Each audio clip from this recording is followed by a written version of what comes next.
Hi everybody, Helen with you here today from Sunflower Cottage Crochet, and today's tutorial we're going to show you how to do the camel stitch. Now this can be done either in the round or in rows, and it gives a slightly different effect depending on which way you work it. So you can see this sample here that I'm going to be finishing off and showing you is in the round. It gives a lovely knit effect where it pushes your front loop and your back loop forwards. So that's what it looks like in the round. When you do it in rows, it looks slightly different, and it's very good for ribbing. I'll just sort that one out for you. There you can see that the gaps between where the knit effect from the camel stitch is slightly further apart. Just show you the difference there. So you can see that they're slightly different looks, but very pretty either way that you do it. So as I've said, moving on, the camel stitch is worked by using the third stitch. Now when you work a stitch, if I go further around it'll show you, you have your front loop here, your back loop, but you also have a third loop. If you tilt your work just a little bit, you can see the third loop there. So that's the loop we want to be working into, and when we do that, what happens is it pushes the front loop and the back loop forwards to give that beautiful effect. So usually with the camel stitch it's done using half double crochets, but you can use it on any stitch. So we have here, I've wrapped my yarn around the hook to start my half doubles. We've got the front loop, the back loop, and then if we just turn it, there is the third loop. So we're just going to insert our hook into there, yarn over and pull through, and then we work the stitch as we would. So it doesn't matter whether you're using a half double, a double, a triple crochet in the third loop, it's all worked the same. So if we do that again, front loop, back loop, third loop just behind. Now this is when we're working in the round, and we'll do that all the way around. It does get easier once you've done a couple of stitches in the row, because it automatically, you can see it automatically starts to push your work forwards, so you can see that third loop much clearer.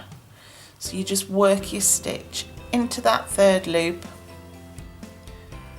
all the way around. Oops. There we go.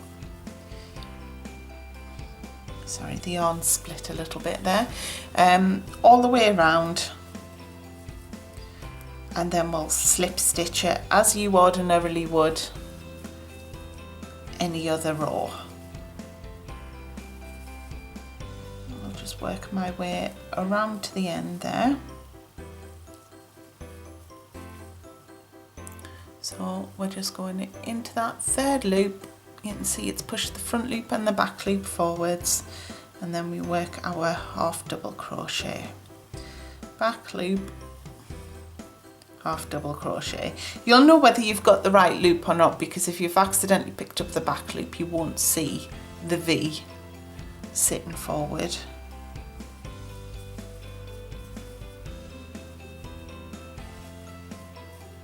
As I say, once you've done a couple of stitches on the round, it does tend to sit forward by itself automatically, and there we are at the beginning.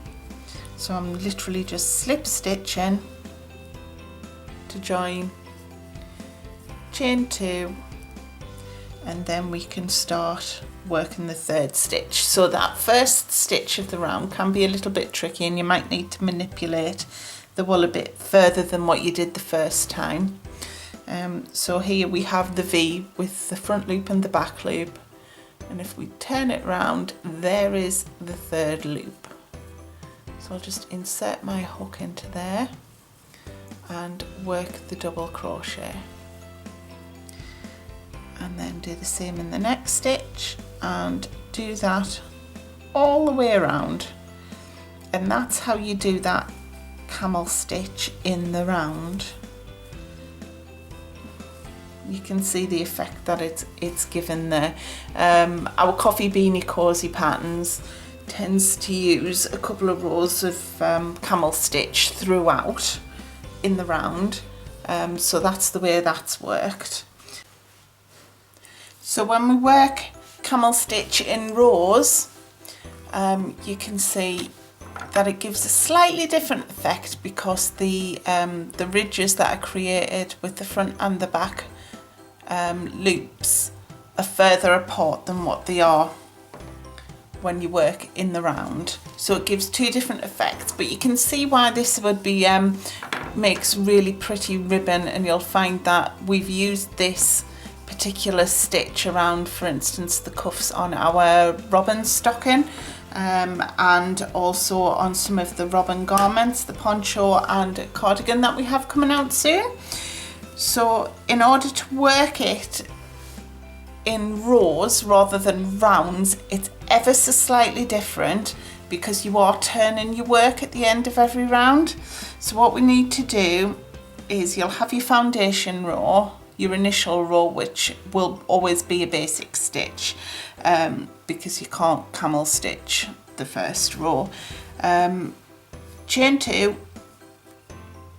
and then we're going to do the half double crochets again, but you can see at the top here we have our V with our front loop and our back loop, but our third loop isn't at the back when we work in rows, it's at the front.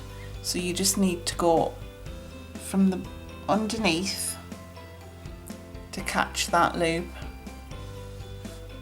wrap your yarn and pull it through, and then you work your half double crochet as you would ordinarily. Again, this works absolutely fine with double crochets, treble crochets. You can use the same technique, but on the whole, camel stitch is a half double crochet. So we've wrapped our yarn. You can see we've got our front loop, our back loop, and our third loop is just at the front. You can kind of see the row of them there on our work. So we work the stitch. And now, whereas when we worked in the round, it pushed the front and the back loop forwards, so it kind of pushed these bits forwards for you. When you're doing it in rows, it actually pushes it backwards.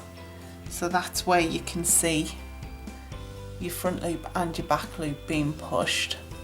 But because of that, again, it's the same principle. It'll push your work forward automatically so that you can just slip into that third loop all of the way along. And there, that is pretty much the difference between working the camel stitch in the round and working it in rows. Ever so slightly, just remember that when you work in the round, your third loop is at the back of your work.